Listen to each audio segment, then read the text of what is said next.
Hello दोस्तों, स्वागत है आप सभी लोगों का राजस्थान एकेडमी पर। मैं परवीन सिंह आप सभी लोगों के साथ में। जैसा कि आप सभी लोग जानते हैं, कंटिन्यूअसली आप लोगों के लिए एलडीसी एग्जाम के लिए साइंस की क्लासेस लेकर के आ रहा हूं।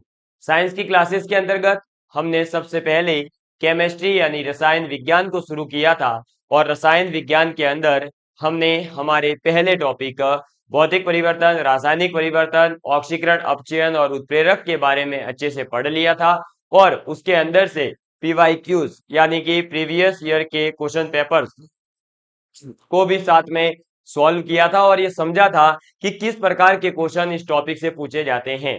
उसके बाद में मैंने एक नया टॉपिक स्टार्ट किया था, धातु, अधातु और यौगिकों के बारे में, यानी मेटल, नॉन मेटल एंड इनके बनने वाले इंपॉर्टेंट कंपाउंड्स जिनका हम डेली लाइफ में यानी अपने दैनिक जीवन के अंदर उपयोग करते हैं। ठीक है, तो मुझे उम्मीद है कि आप लोगों को ये क्लासेस पसंद आ रही है, इसीलिए आप ज्यादा से ज्यादा विद्यार्थियों तक इसे पहुंचाने का प्रयास करें और आप सभी लोग जो है डेली रात को 10 बजे अपनी क्लास होती है, कितने बजे? 10 बजे जुड़ जाए। मेरा नाम वापस बता देता हूँ, परवीन सिंह, और मैं एलडीसी 2018 में सिलेक्टेड हूँ, लेकिन वर्तमान में मैं एज ए लैब असिस्टेंट कार्यरत हूँ। ठीक है, चलिए अब बात करते हैं अपने आज के टॉपिक के ऊपर और कल अपन ने जो पढ़ा था उसके बारे में। तो सर्वप्रथम मैं बात करूंगा कि हमने धातु और अधातु के भौतिक गुणों के बारे में समझा था। धातु क्या होते हैं, अधातु क्या होते हैं, इसको समझा था। आवर्त सारणी में ये किस ट्रेंड को फॉलो करते हैं, यानी ऊपर से नीचे आने पर क्या होता है, नीचे से ऊपर जाने पर क्या होता है, दाएं से बाएं जाने पर क्या होगा, बाएं से दाएं जाने पर क्या होगा, और जो है अभी तक कितने धातु और अधातु ज्ञात है, इसके बारे में पढ़ा था। एक बार मैं लिख करके पूरा रिवीजन करवा रहा हूं। तो देखिए, हमने बात करी थी सर्वप्रथम धातु के बारे में। धातु क्या करते हैं? इलेक्ट्रॉन को त्यागते हैं और धातु हमेशा धनायन बनाते हैं। क्या बनाते हैं? धनायन बनाते हैं। धातु अभी तक कितने ज्ञात कर चुके हैं अपन? 90। ठीक है, ये सामान्यतः जनरली ठोस अवस्था में पाए जाते हैं। इसके अलावा धात्विक गुण जो है ऊपर से नीचे आने पर बढ़ता है, बाएं से दाएं जाने पर घटता है। ठीक है, इसके बाद इसका एक एक्सेप्शन था, मरकरी Hg, जो कि आपके द्रव अवस्था में पाया जाता है धातु होते हुए भी। इसके बाद अपन ने बात करी थी अधातु की। ये इतना ही नहीं पढ़ाया, पढ़ा तो पूरा दिया, लेकिन रिवीजन तो इतने के रूप में करवाऊंगा ना, जो मेन चीज आपने बार बार काम आएगी। अधातु, अधातु क्या करते हैं? इलेक्ट्रॉन को ग्रहण करते हैं। क्या करते हैं? इलेक्ट्रॉन को ग्रहण करते हैं। और जैसे ही इलेक्ट्रॉन को ग्रहण करते हैं तो ये अपने क्या बनाते हैं? ऋणायन बनाते हैं। क्या करते हैं? ऋणायन बनाते हैं, यानी नेगेटिव आयन बनाते हैं। ये कितने ज्ञात है अभी तक? 22। 22 में से आपको मैंने बताया था एक जो है द्रव अवस्था में पाया जाता है और वो है आपका ब्रोमीन, और बाकी के 21 उसमें से 11 ठोस अवस्था में पाए जाते हैं और 10 अपने गैस अवस्था के अंदर पाए जाते हैं।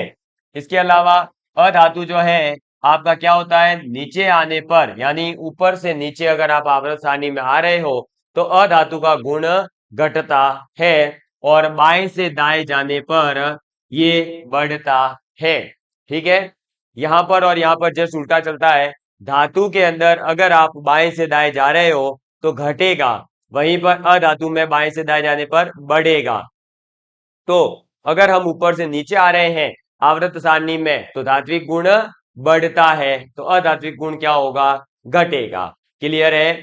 चलिए, तो ये सब चीजें अपन ने पढ़ ली है। अब आज अपन पढ़ने वाले हैं धातु और अधातु के रासायनिक गुणों के बारे में, यानी कि जो केमिकल प्रॉपर्टीज है कि इनका किसके साथ अभिक्रिया करवाने पर क्या होता है और कौन सी गैस रिलीज होती है, कौन सी अभिक्रिया विस्फोटक होती है, कौन सी अभिक्रिया उष्माक्षेपी होती है, उष्माशोषी होती है। इन सभी के बारे में अपन पढ़ेंगे और मुख्य यौगिकों के बारे में भी अपन पढ़ना शुरू करेंगे। ठीक, चलिए, तो आप अपनी कॉपी लीजिए और पेन ले लीजिए। मैंने पहले भी आपको कई बार समझाया है कि एक विद्यार्थी का जो हथियार है वो एक कॉपी और पेन ही होता है, और शिक्षा वह एक हथियार है जिसके माध्यम से पूरे संसार को बदला जा सकता है। तो अपन बात करने वाले हैं रासायनिक गुणों के बारे में। तो हेडिंग आज की ये डालें, रासायनिक गुण, केमिकल प्रॉपर्टीज। ठीक है, किसकी केमिकल प्रॉपर्टीज की बात कर रहे हैं? ये ऑटो ब्लर थोड़ा सा हो सकता है, सही हो गया होगा। रासायनिक गुण यानी केमिकल प्रॉपर्टीज किसके बारे में या किसकी? तो अधातु और धातु, इनकी अपन केमिकल प्रॉपर्टीज के बारे में बात करेंगे। तो आप एक बार जो पहले आप छोटी कक्षाओं में अंतर के लिए बनाते थे, एक तरफ धातु एक तरफ अधातु, वो लिख लेवे। इधर मैं लिखवाऊंगा धातु के रासायनिक गुण और इधर मैं लिखवाऊंगा अधातु के रासायनिक गुण। ठीक है, धातु और अधातु। अब सर्वप्रथम जो अपना पहला प्रॉपर्टी आती है या पहला जो गुण आता है, वो आ जाता है कि जो धातु होंगे इनके जो ऑक्साइड्स बनेंगे ऑक्सीजन से अभिक्रिया करने पर, वो ऑक्साइड, तो इनके ऑक्साइड सार्य यानी कि बेसिक प्रकृति में कैसे होते हैं? सार्य प्रकृति के होते हैं, यानी इनके अंदर बेसिक प्रॉपर्टीज ज्यादा पाई जाती है, बेसिक प्रॉपर्टी के ये होते हैं। ठीक है, तो धातु जो है इनके ऑक्साइड सार्य प्रकृति के होते हैं या सार्य होते हैं। तो सीधी सी बात है कि अधातु के जो ऑक्साइड होंगे वो कैसे हो जाएंगे? तो इनके ऑक्साइड लिख लीजिएगा, अधातु के जो ऑक्साइड है वो आपके हो जाएंगे कैसे? अम्लीय। कैसे हो जाएंगे?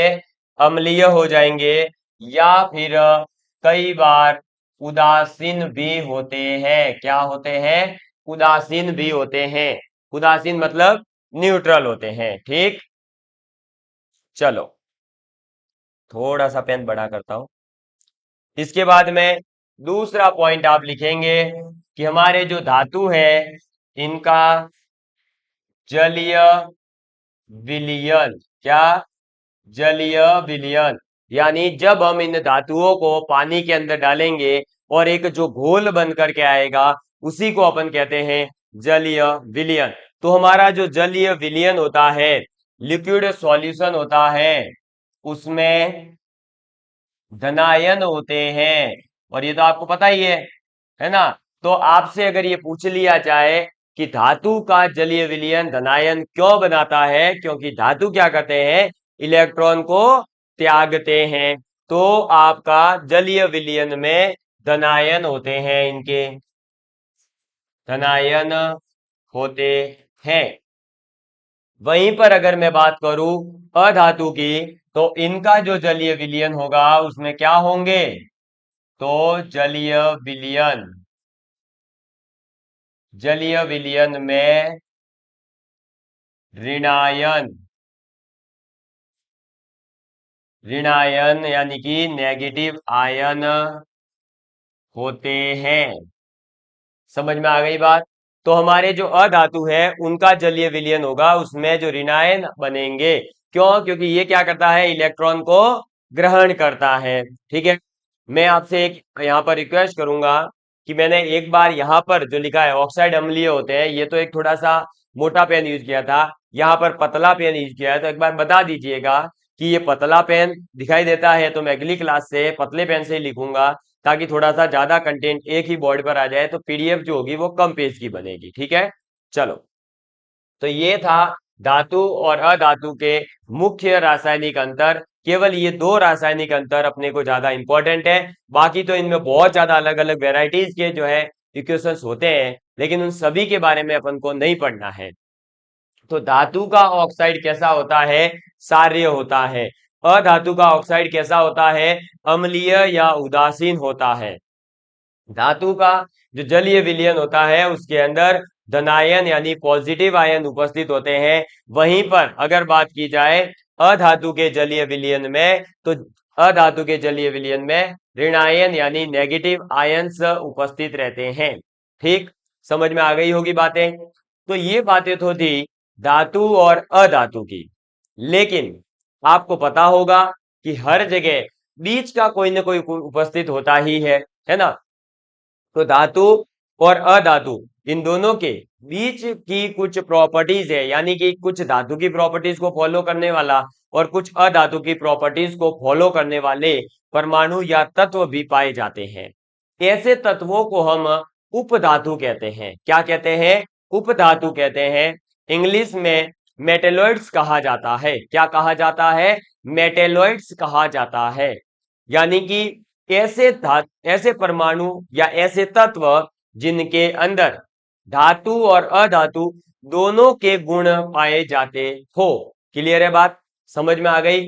तो अब मैं आपको उपधातु यानी मेटेलॉइड्स के बारे में अपन बात करेंगे। ज्यादा बड़ी बात नहीं करनी है इसके बारे में। उपधातु में केवल और केवल जो आपके उपधातु है परमाणु उनका नाम याद रखना है, बाकी आपसे इसमें ज्यादा पूछा नहीं जाता। तो आप हेडिंग डालेंगे उप धातु, इंग्लिश वाले लिख लेना मेटेलॉइड्स, ठीक है। और उपधातु का मतलब है धातु यानी मेटल व अधातु। धातु व अधातु को, एक मिनट ये थोड़ा, को पृथक यानी अलग करने वाली, अलग करने वाली आवर्त सारणी में, पृथक करने वाली आवर्त सारणी में एक टेढ़ी मेढ़ी रेखा, एक टेढ़ी मेढ़ी रेखा बन जाती है, बन जाती है। इसके, ये मैं बताऊंगा कहां बनती है। इसके समीप यानी इसके पास स्थित स्थित तत्वों को, इसके पास स्थित तत्वों को उपधातु यानी मेटेलॉइड्स, उपधातु कहते हैं। सर अभी आपने तो बोला था धातु और अधातु के मिक्स गुणों को फॉलो करने वाले तत्वों या परमाणुओं को उपधातु कहते हैं, और डेफिनेशन में तो आप लिखवा रहे हो ये कुछ और ही। तो देखो भाई, ये डेफिनेशन जो है केवल इसलिए लिखवाई गई है कि इसके माध्यम से आप ये समझ पाएंगे कि आवर्त सारणी के अंदर उपधातु कहाँ स्थित है और उन्हें उपधातु क्यों कहा जाता है। तो देखिएगा, उपधातु धातु व उपधातु को पृथक करने वाली, तो धातु और अधातु जो है उनको अलग करने के लिए आवर्त सारणी के अंदर एक टेढ़ी मेढ़ी रेखा इस टाइप से बनी हुई एक टेढ़ी मेढ़ी रेखा है, और इसके अंदर यहां से उपधातु स्टार्ट होते हैं और यहां पर उपधातु रहते हैं। तो ये जो एक टेढ़ी मेढ़ी रेखा बनती है आवर्त सारणी के अंदर, इस लाइन के पास, इस टेढ़ी मेढ़ी रेखा के पास उपस्थित जो तत्व है उन्हें उपधातु कहा जाता है। और इसके जो है उपधातु वो कौन कौन से हैं वो आप लिख लीजिए एक बार। तो उपधातु क्या लिखेंगे? उपधातु। और इसमें पहला आ जाता है बोरोन। कौन सा आ जाता है? बोरोन। बोरोन के बाद में सिलिकॉन, सिलिकॉन वैली है ना, बेंगलोर, भारत का सिलिकॉन वैली बेंगलोर को कहते हैं, तो वहां पर सिलिकॉन भी पाया जाता है, सिलिकॉन। और सिलिकॉन के बाद में जर्मेनियम। क्या आ जाता है? जर्मेनियम।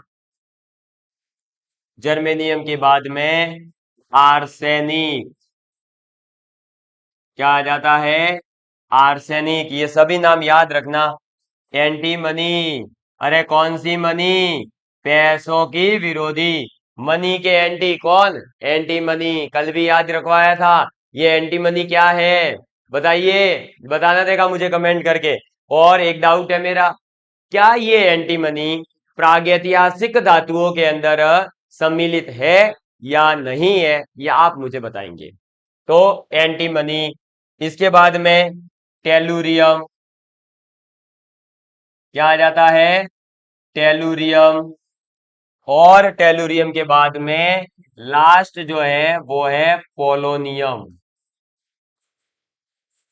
तो ये है आपके उपधातु, क्या है, उपधातु यानी मेटेलॉइड्स, या सब मेटल भी आप कह सकते हो, आपकी इच्छा हो तो, है ना, कोई दिक्कत नहीं है।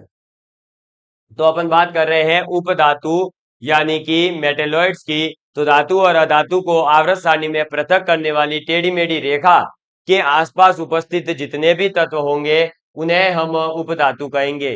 कौन कौन से उपधातु है आवर्त सारणी के अंदर, तो वो आप याद रखेंगे कौन कौन से हैं। तो आपका पहला है बोरोन। कौन सा है, बोरोन, मेरे साथ बोलेंगे कौन सा है, बोरोन। बोरोन के बाद में दूसरा कौन सा है, सिलिकॉन। सिलिकॉन को Si कहते हैं, ठीक है, और बोरोन को बी कहते हैं। फिर है तीसरा जर्मेनियम, जिसे अपन Ge से रिप्रेजेंट करते हैं, ठीक, जर्मेनियम यानी Ge। फिर चौथा है आर्सेनिक, अपन As से रिप्रेजेंट करते हैं। इसके बाद में पांचवा है एंटीमनी, जिसे अपन Sb से रिप्रेजेंट करते हैं। कईयों के दिमाग में यह आ सकता है कि एंटीमनी है, ए से इसका नाम होना चाहिए था। तो भाई इसका नाम ए से नहीं होता है, क्योंकि ये जो नाम रखे जाते हैं ना, इनके रासायनिक नाम, वो नाम रखे गए हैं लैटिन भाषा के आधार पर, यानी ये कहाँ से मिले थे उसके आधार पर। तो एंटीमनी जो है, ये जो है आपका Sb से ही रिप्रेजेंट किया जाता है। जैसे सोडियम है, तो सोडियम का लैटिन नाम होता है नाइट्रियम, और नाइट्रियम की वजह से ही सोडियम को हम Na से रिप्रेजेंट करते हैं। अगर सोडियम को सोडियम के नाम से ही जाना जाता होता, या ये लैटिन नाम भी इसका सोडियम होता, तो हम इसे So से रिप्रेजेंट करते ना, जबकि एस होते तो सोलेनियम को रिप्रेजेंट किया जाता है, ठीक है। तो आप एंटीमनी में ये कंफ्यूज ना होए। चलो, इसके बाद में नेक्स्ट आपका है टेलुरियम, छठे नंबर पर, जिसे अपन Te से रिप्रेजेंट करेंगे। और आपका लास्ट सातवां है पोलोनियम, जिसे अपन Po से रिप्रेजेंट करते हैं। तो ये है अपने पास में कुछ उपधातु जो आपको याद रखने हैं, और इन उपधातुओं के बारे में आपको याद रखना ही पड़ेगा, इनके रासायनिक नाम याद रखने पड़ेंगे, कितने हैं ये याद रखना पड़ेगा। ये आवर्त सारणी के अंदर टेढ़े मेढ़े अवस्था में पाए जाते हैं, यानी ऐसे पाए जाते हैं, ये बोरोन, फिर इधर सिलिकॉन, फिर जर्मेनियम, फिर आर्सेनिक, फिर एंटीमनी, फिर टेलुरियम, फिर पोलोनियम, ये यूं सीढ़ीदार जो है पाए जाते हैं, ठीक है।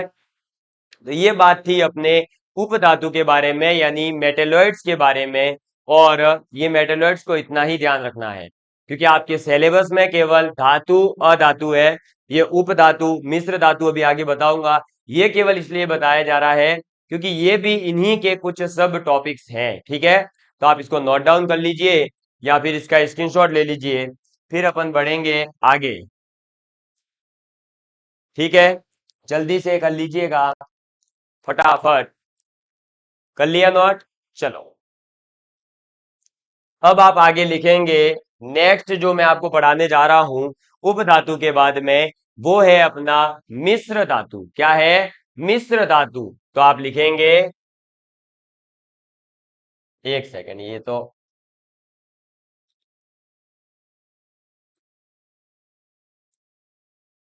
ठीक है, मिश्र धातु,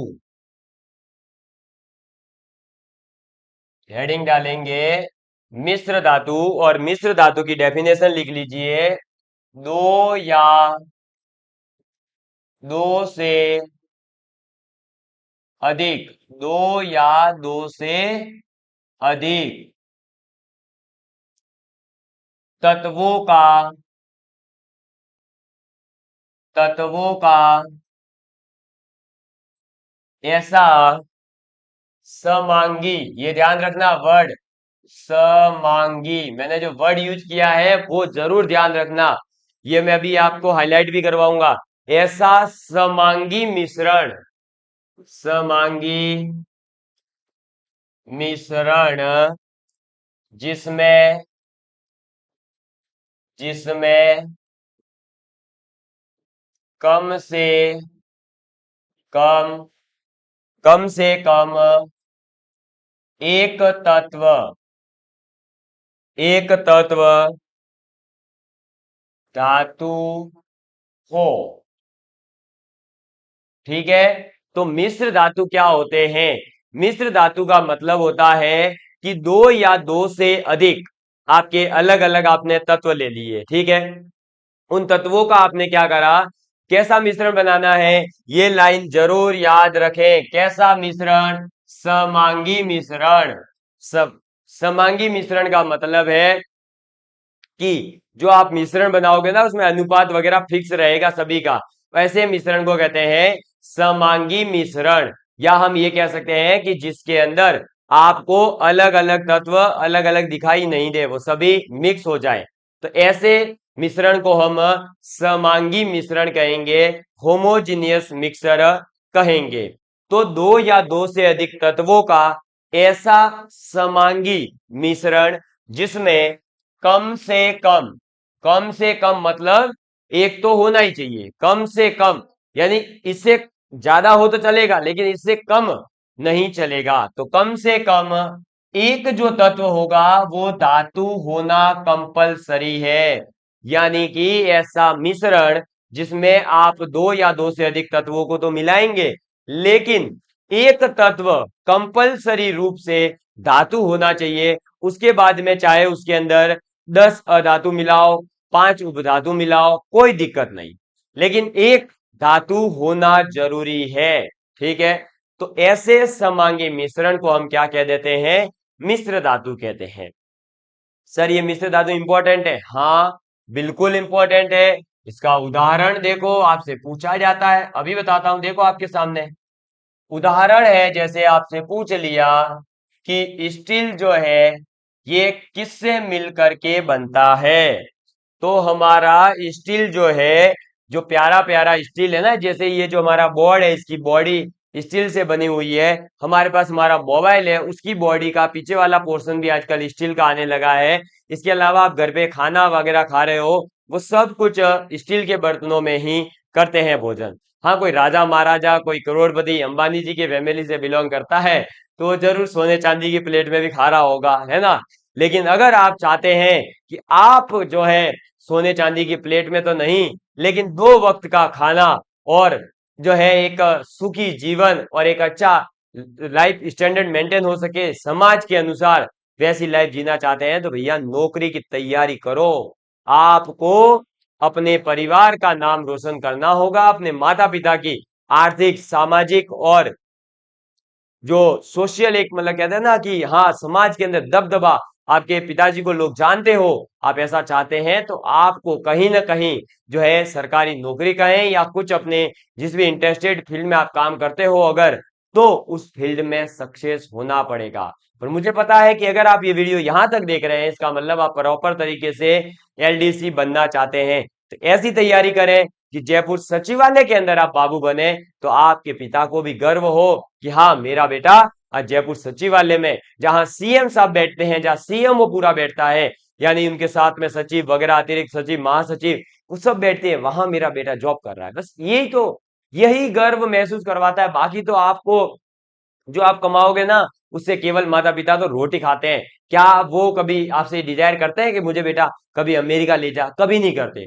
तो आपको तो केवल और केवल उनको ये गर्व वाली लाइन बोल सके वो कि मेरा बेटा जयपुर सचिवालय में है, मेरा बेटा उस स्कूल में लगा हुआ है। गांव वाले आपने देखा होगा कई बार क्या होता है, जैसे ही कोई मिल जाए, अच्छा थे बड़े स्कूल थी हो, हाँ मारे सोना बड़ा बाबू है, तो भैया वो बाबू वाली फीलिंग लानी है, वो बाबू सोना वाला नहीं। मिले बाबू ने खाना खा लिया, अरे नहीं खाया है तो कोई नहीं, पढ़ाई कर ले चुपचाप से, है ना। ये बीच बीच में इसलिए समझाया जा रहा है आपको कि आप अपनी पढ़ाई कंटिन्यू रखें, वैकेंसी आएगी और 100% आएगी। ये केवल और केवल नेगेटिविटी फैलाई जा रही है कि नहीं आएगी। मैंने आपको पहले भी कहा है, अगर इस बार नहीं आई तो 2024 में तो आएगी, मतलब वैकेंसी तो आएगी ही भाई। तो फिर तैयारी करो ना, क्यों ये सोच रहे हो कि नहीं आएगी वैकेंसी?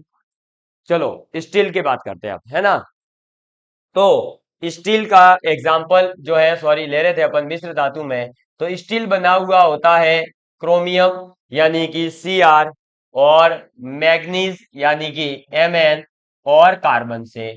तो जब हम कार्बन, क्रोमियम और मैग्नीज, क्या, कार्बन, सॉरी, क्रोमियम, मैग्नीज और कार्बन, कार्बन यानी C, मैग्नीज यानी Mn, क्रोमियम यानी Cr, इन तीन अलग अलग तत्वों को मिलाते हैं, तब हमारा एक मिश्र धातु बनकर तैयार होता है। और वो मिश्र धातु कौन सा है? तो वो है मिश्र धातु स्टील। क्या है? स्टील है। इसके अलावा स्टेनलेस स्टील भी देखा होगा आपने। दूसरा लिखो, स्टेनलेस। स्टेनलेस मतलब जिसमें काट नहीं आता, तो स्टेनलेस स्टील। अब स्टेनलेस स्टील जो बनाया जाता है, वो बनाया जाता है आपके आयरन यानी लोहे के साथ में, या तो क्रोमियम मिला दिया जाता है या निकेल मिला दिया जाता है, और आपका क्या बन जाता है? स्टेनलेस स्टील बन जाता है। तो स्टेनलेस स्टील के अवयवों के बारे में अगर आपसे पूछा जाए, तो आप कहेंगे आयरन, क्रोमियम और निकल। ठीक है, ये आप जो है नोट डाउन कर लीजिए। इसके बाद में मैं आपको बहुत सारे अलग अलग मिश्र धातुओं के बारे में भी बताना चाहता हूं, इसलिए आप इसको एक बार नोट डाउन कर लीजिए जल्दी से। और मैं भी चेक कर लेता हूं कोई प्रॉब्लम तो नहीं है, वॉइस वगैरह क्लियर है, क्योंकि रिकॉर्डिंग में कई बार प्रॉब्लम हो जाती है ना। सब कुछ प्रॉपर है, आवाज वगैरह, है ना। चलिए, स्टेनलेस स्टील के बारे में अपन ने बात कर ली। इसके बाद में इसके बहुत सारे एग्जाम्पल है, तो मैं आपको सभी लगभग एग्जाम्पल लिखवाने की पूरी कोशिश करूंगा। आप लिखेंगे अब।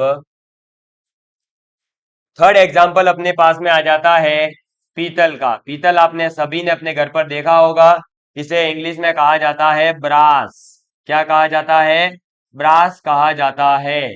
तो जो ये पीतल है, ये पीतल बनता है आपके कॉपर यानी तांबा और जिंक यानी जस्ता से।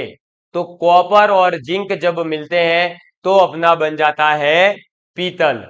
लेकिन यहां पर एक बात और इंपॉर्टेंट है कि यहाँ पर जो भी हम अपने अलग अलग तत्वों को मिलाते हैं, उन तत्वों का अनुपात भी फिक्स रहता है। क्या होता है? तत्वों का अनुपात जो है वो फिक्स रहता है, या परसेंटेज जो है वो फिक्स रहता है। अगर आपने परसेंटेज को ऊपर नीचे कर दिया, तो एक नया मिश्र धातु बन करके आ सकता है आपके सामने। जैसे कि पीतल, जिसे अपन इंग्लिश में ब्रास कहते हैं, उसमें कॉपर और जो जिंक होता है, वो कॉपर होता है 70% और जिंक होता है 30%। समझ में आ गई बात? कॉपर होता है 70% और जिंक होता है 30%।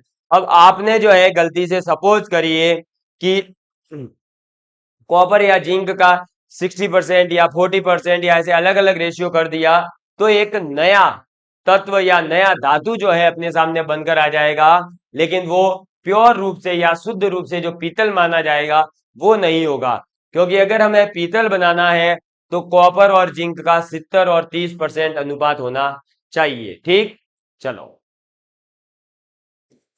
चौथा आप लिखेंगे आगे कासा। कासा यानी कि ब्रॉन्ज। हमारे कई खिलाड़ी आपको पता होगा, जीतते भी है, जो थर्ड पोजीशन पर रहते हैं उनको ब्रॉन्ज ही दिया जाता है। तो ब्रॉन्ज जो है वो किससे बनता है? वो बनता है कॉपर और टीन से। किससे बनता है?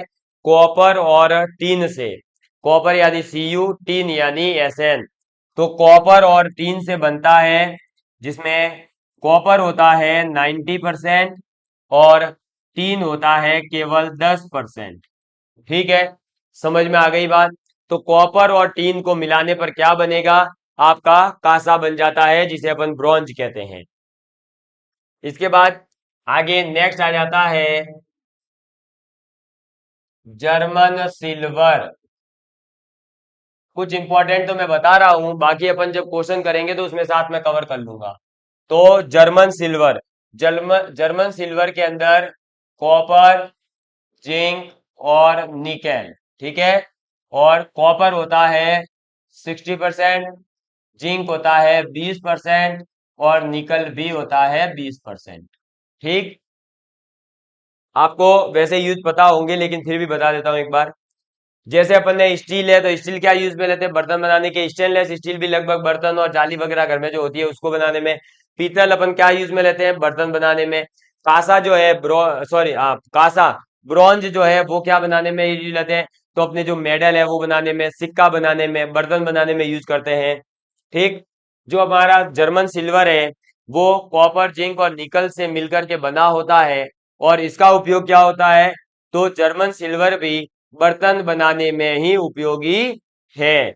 इसके बाद नेक्स्ट आ जाता है गन मेटल। गन मेटल मतलब बंदूक की धातु। तो बंदूक की जो धातु है उसमें भी कॉपर, जिंक और टीन होता है।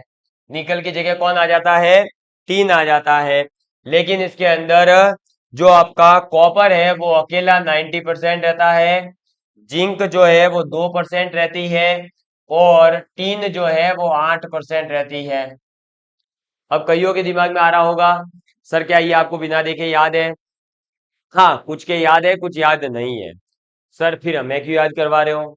देखो भाई, एग्जाम आपको क्रैक करना है, और मुझे जो है इसमें से जो इंपॉर्टेंट है वो तो याद है ही, लेकिन आजकल जो पेपर का पैटर्न है उसके अंदर कई बार मैंने देखा है परसेंटेज पर भी क्वेश्चन पूछ लिया गया है, इसलिए लिखवाया जा रहा है। तो ज्यादा ऐसे लोड लेकर के याद नहीं करना है।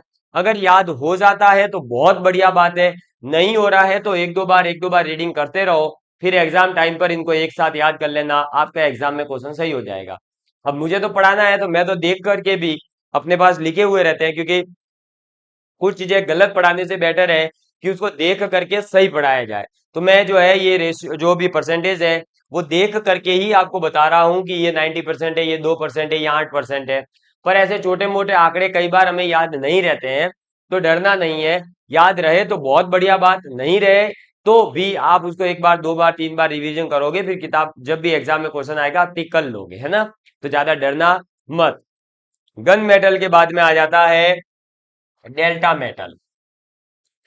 डेल्टा मेटल, ठीक। अब ये डेल्टा मेटल क्या होता है, तो डेल्टा मेटल होता है कॉपर, जिंक और आयरन। क्या होता है, कॉपर, जिंक और आयरन, जिसमें कॉपर रहता है 60%, जिंक रहता है आपका 38%, और आपका जो आयरन है वो रहता है 2%। ठीक है। जो गन मेटल है इसका उपयोग अपन करते हैं तोप बनाने में, गियर बनाने में, बंदूक बनाने में। ठीक। डेल्टा मेटल जो है इसका उपयोग अपन करते हैं वॉल्व बनाने में, बेयरिंग का जो अपने बनाने के लिए यूज करते हैं ना, जैसे पंखे वगैरह में जो बेयरिंग लगा हुआ रहता है, वो बेयरिंग वगैरह बनाने में अपन डेल्टा मेटल यानी CuZnFe का ही यूज करते हैं। ठीक है। जिसमें कॉपर होता है 60%, जिंक होता है 38%, आयरन होता है 2%। ठीक। डेल्टा मेटल के बाद में एक आ जाता है रोल्ड गोल्ड, है ना। क्या आ जाता है, रोल्ड गोल्ड। तो रोल्ड गोल्ड के अंदर कॉपर और एल्यूमिनियम। अब कॉपर इसके अंदर होता है 90%, और एल्यूमिनियम होता है केवल 10%। ठीक। अब ऐसा नहीं है कि आप रोल्ड गोल्ड नाम पढ़ करके सीधा ये समझ लो कि भाई गोल्ड नाम आया है तो इसके अंदर कहीं ना कहीं गोल्ड मिक्स होता ही होगा, और ऑप्शन गोल्ड वाला देखकर टिक कर दो। नहीं, रोल्ड गोल्ड नाम जरूर है लेकिन इसके अंदर कहीं पर भी गोल्ड नहीं आता है। जैसे जर्मन सिल्वर था, जर्मन सिल्वर के अंदर कहीं पर भी क्या सिल्वर मिक्स हो रही थी, नहीं, है ना। इसलिए तो ये थोड़ा सा ध्यान रखे, कंफ्यूज होने वाले में ज्यादा लिखवा रहा हूं। इसके बाद में एक आ जाता है मुंज मेटल। क्या आ जाता है, मुंज मेटल। और जो ये मुंज मेटल होता है ये कॉपर और जिंक से ही मिलकर बनता है, केवल और केवल। और कॉपर और जिंक से ही और कौन बनता है, तो ये देख लो, पीतल भी केवल कॉपर और जिंक से बनता है, लेकिन 70-30 के रेशियो में। और अगर हमने मुझ मेटल बनाने की सोच रखी है तो कॉपर और जिंक को हम मिलाएंगे 60 और 40 के रेशियो में। यानी 60% अपन कॉपर लेंगे और 40% अपन जिंक लेंगे, तो फिर क्या बन जाएगा, मुंज मेटल बन जाएगा। अगर अपन ने कॉपर 70 लिया तो क्या बन जाएगा, पीतल बन जाएगा। ठीक है, तो इस प्रकार से ये मुंज मेटल बनता है। इसके बाद एक जो डचों ने चलाया था मेटल, उसकी बात करते हैं। तो डच मेटल कैसे बनता है, क्या, डच मेटल, तो जो डच मेटल है वो भी बनता है केवल और केवल कॉपर और जिंक से, लेकिन इसमें और अनुपात चेंज हो जाता है। कॉपर अगर हमने 80% ले लिया और जिंक केवल 20%, तो ये जो डच मेटल है, ये जो सस्ते आभूषण होते हैं ना, जो आप कहते हैं कि ये मतलब कॉस्मेटिक वाले जो बेचते हैं ना, जनरली जो सोने का काम करते हैं, उसके अलावा भी कुछ लोग ज्वेलरी का सामान बेचते हैं ना, आपने देखा होगा कई बार, वो जो बनाया जाता है वो इस डच मेटल से ही बनाए जाते हैं। तो सस्ते आभूषण बनाने में हम कौन से मिश्र धातु का उपयोग करते हैं, तो वो होता है हमारा डच मेटल। ठीक, मैं इसको एक बार थोड़ा सा छोटा करने का प्रयास कर रहा हूं, फिर अपन आगे बढ़ते हैं, है ना, क्योंकि बहुत ज्यादा बड़ा लिख लिया है, मेरे को ऐसा लग रहा है। थोड़ा मैं चाह रहा हूँ एक ही पेज पर सभी आ जाए तो ठीक रहेगा। इसको भी मैं थोड़ा सा, आप थोड़ा बता दीजिएगा ना, जैसे साइज वगैरह में भाई कहीं पर होती है ना, तो आप बता दिया करें कि सर साइज छोटी, थोड़ी सी छोटी रखेंगे तो भी दिख जाता है हमें। तो जैसे ये छोटा सा अगर दिख रहा हो तो बता दीजिएगा कमेंट करके इसी टाइमिंग पर कि हाँ सर इस टाइम पे जो लिखा है वो सही दिख रहा था। ठीक, चलो, डच मेटल के बाद में एक और मेटल आता है और वो है हमारा मोनेल मेटल। कौन सा आ जाता है, मोनेल मेटल। और ये जो मोनेल मेटल है ये बनता है निकल और कॉपर से। ठीक है, जिसमें निकल होता है 70%। मोनेल मेटल जो है इसमें कॉप निकल कितना होता है 70% और कॉपर होता है 30%। ठीक, ये है हमारा मोनेल मेटल। फिर इसके बाद में जो सोल्डर के लिए आपने देखा होगा, सोल्ड करने के लिए दो वायर जब टूट जाते हैं तो सोल्डर मशीन की हेल्प से उनको ज्वाइंट कराया जाता है ना, या फिर किसी मशीन के अंदर सोल्ड किया जाता है वायरों को लेकर के, है ना। तो सोल्ड करने के लिए जो सोल्डर होता है उसे हिंदी में हम टाका कहते हैं। क्या कहते हैं, टाका कहते हैं।